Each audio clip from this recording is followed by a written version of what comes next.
Hello दोस्तों, देखिए आज हम एक पैनल के बारे में बता रहे हैं। एमएफ पैनल जो होंडा जनरेटर के दो जनरेटरों को एक साथ जोड़कर चलाने के लिए बनाया गया है। ये दो जनरेटर है, ये दोनों मॉडल EU70 है, 5.5 किलोवाट के हैं। इन दोनों जनरेटरों को पैरेलल में जोड़कर कैसे हम पावर बढ़ा सकते हैं, ये पैनल वो काम करेगा और इसके बारे में इसका क्या क्या फायदा है वो बताएंगे। देखिए सबसे पहले तो ये है कि ये पैनल इसके लिए स्पेशल डिजाइन किया गया है। इसमें ये तीन इसके लिए RYB मेन के इंडिकेशन है। मेन लाइन जब आ रही होगी तो इसको इंडिकेशन दिखाएगा। जनरेटर का इंडिकेशन है, जब जनरेटर चल रहा होगा इंडिकेशन दिखाएगा। और लोड का इंडिकेशन आएगा कि लोड आ रहा है। ये सबटेक मेक है, सबटेक कंपनी का बनाया है। इसका नाम है जनरेटर सिंक्रोनाइजिंग पैनल GSP और स्पेशली ये होंडा EU70 के लिए बना है। तो इसका बहुत ही कई इसके बेनिफिट है। तो बेनिफिट के बारे में जानेंगे क्या क्या है। हम इसके मेन के साथ कनेक्शन करेंगे पहले, और मेन से कनेक्शन करने के बाद जब हम इसका मेन फेल करेंगे तो ये दोनों जनरेटर को रेडी कर लेगा स्टार्ट करने के लिए। तो जब हमारा लाइट जाएगी तो सबसे पहले एक जनरेटर चलेगा और एक जनरेटर को रन रखेगा, दूसरा जनरेटर रेस्ट मोड में रहेगा। एक जनरेटर के चलते समय जनरेटर की कैपेसिटी से ज्यादा एक लोड जा रहा है तो ये दूसरे जनरेटर को भी चालू कर लेगा। इसका सबसे बड़ा बेनिफिट है कि आपका एक ही जनरेटर एक समय में चल रहा होगा, दोनों जनरेटर नहीं चलेंगे। अगर आपका लोड कम है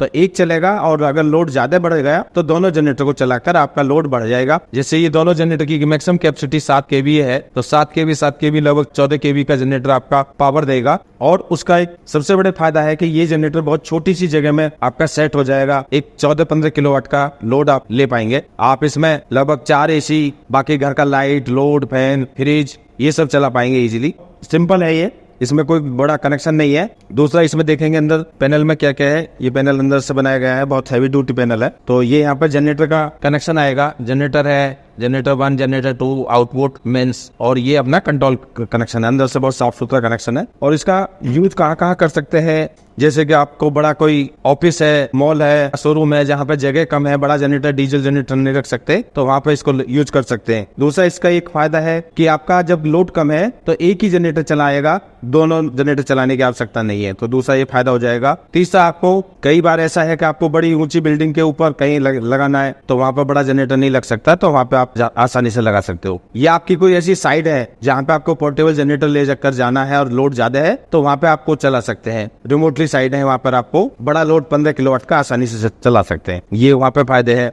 दूसरा एक फायदा है कि आपको दूसरा जनरेटर अगर कभी फेल हो जाता है, एक जनरेटर फेल हो जाता है तो आप एक दूसरा जनरेटर जो रेस्ट में चल रहा है वो अपने आप चालू हो जाएगा। इसका ये भी फायदा है। तो हर तरीके से बहुत बेनिफिट है। ये जो पैनल बना है ये होंडा जनरेटर की टीम और सबटेक की टीम ने मिलकर बनाया है। सारे होंडा की जो टीम है, R&D टीम, सर्विस इंजीनियर, उन सबके जो भी सजेशन थे उसके अनुसार बना है। उसमें सारे कुछ उसकी इनपुट लेकर इसको डिजाइन किया। तो इसमें कोई ऐसा नहीं है, सेफ्टी वाइज सब कुछ है, इसका प्रोटेक्शन है और जनरेटर की पूरी प्रोटेक्शन इसमें दे रहा है कि ओवरलोड वगैरह से आपको जनरेटर सेफ है। ना आपकी बैटरी डिस्चार्ज होगी, ना जनरेटर ओवरलोड होगा और आपको पूरा प्रोटेक्शन देगा। धन्यवाद।